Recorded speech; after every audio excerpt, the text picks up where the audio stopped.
Siguraduhin nyo na ako mananalo dito Makikinabang din tayo lahat dito Siguraduhin lang naman nanalo ako ng eleksyon. Ang labo, diba? Ganyan talaga kapag kinurap. Ito na yan lahat. Siguraduhin lang naman nanalo ako ng eleksyon. Yes, boss. I got you. Ako nang bahala.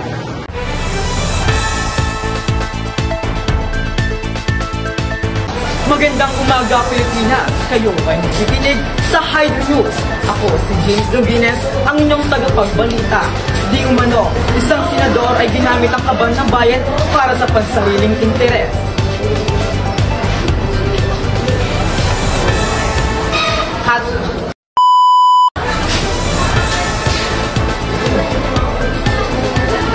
Magandang umaga, Pilipinas! Ako si James Dugines at kayo ay nakikinig sa Hydro News. Di umano, isang senador ang nagbigay ng malaking halagang tulong sa bahay ampunan at sa mga nasa lantarang bagyo. Ano ba naman yan? Napakasik ng tao na naman ang mga senator na to. Na para ba hindi kinurap yung flood control? Para bang di yung tinurap ng class plans dati?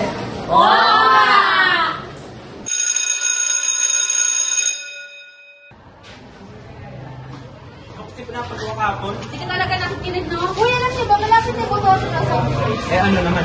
May sabihin ako sa inyo, sakto. Sige.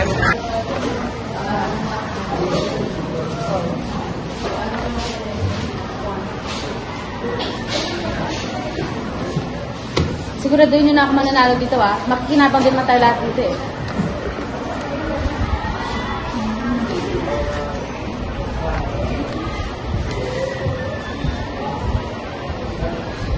Siguraduhin mong hindi ko nang papahamak dito Antay-bantay talaga tayo dito Ako bahala.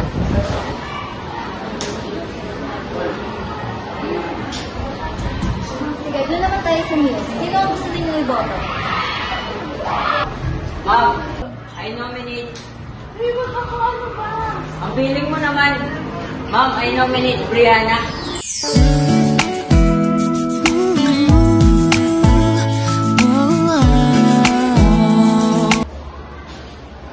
Ha? Ba't ako?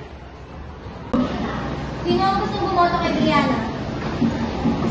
Dalawa. Okay, mas marami bumoto kay Brianna. Palakpakan mo siya. Kumuha ka tapos pasa mo sa isa.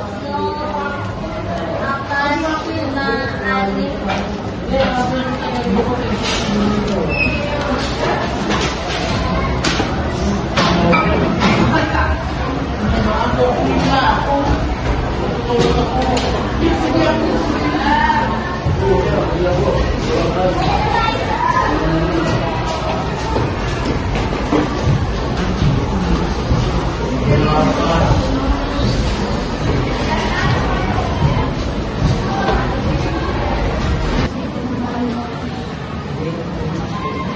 Sige, doon naman tayo sa treasurer. Sino gusto niya iboto? Ma'am, I nominate Kiko as a treasurer. Ma'am? I nominate Joseph po as our treasurer. Ano ba? Eric close the nomination. Tayo ka lang muna. Sino ang gusto bumoto kay Kate? Ikaw na muna. Josa, tayo ka. Sino ang gusto bumoto kay Josa? Mukhang lahat naman na yung taas. Sige, palakpakan niyo ng bagong treasurer.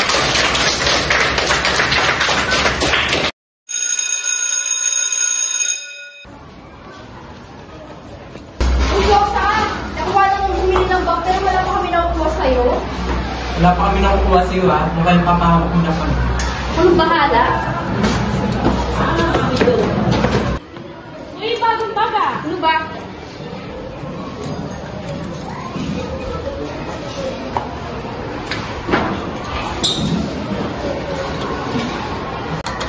Sana di Cosman sa ginamit mo dyan. Hinahanap na ni Pres yung pera. Ma'am? May sabihin ko mga importante. Ito naman tayo. Ganito po kasi yun. Kumuha ka tapos pasa mo sa isa.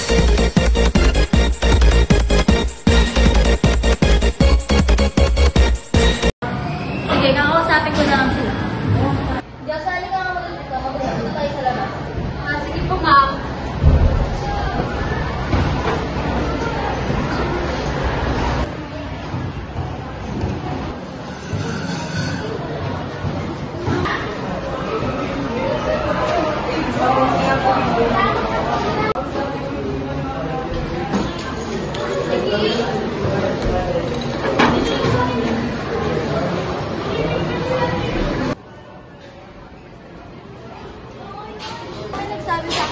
po daw yung class fund. Ma'am, di po ah. Sigurado ka. Opo, ma'am. Tanungin ko man yung dalawa mong kapatid. Ma'am. Norjihan, Dave, balik nga kayo dito.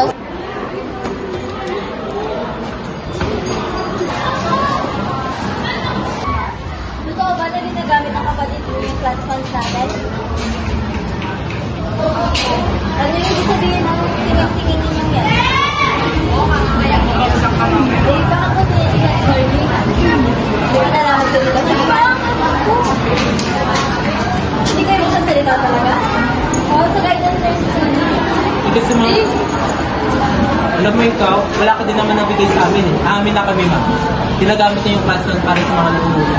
Totoo po yun, ma'am. Alam niyo po, binigyan niyo po kami ng pera, may kasunduan po kami na kapag po nanalo siya ng treasurer, bibigyan niyo po kami ng pera, pero wala po nangyari. Kaya po, ibigay niyo na lang po namin. So ginagamit mo nga yung class funds natin? Ma'am, kasi hindi. Hindi. To the guidance office now. Kayong dalawa, hindi yung kapatid. Sige, magsipunan muna kayo.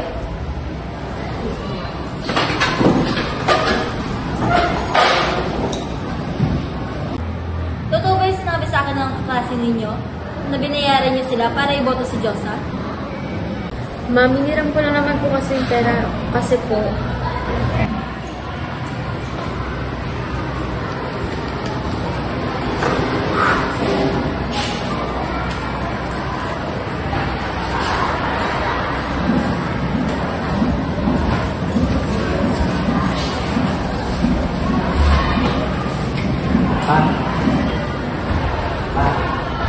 Pwede humingi ng call.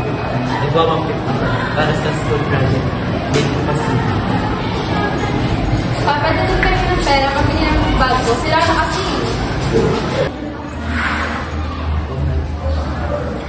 Ako na nagpili na ako!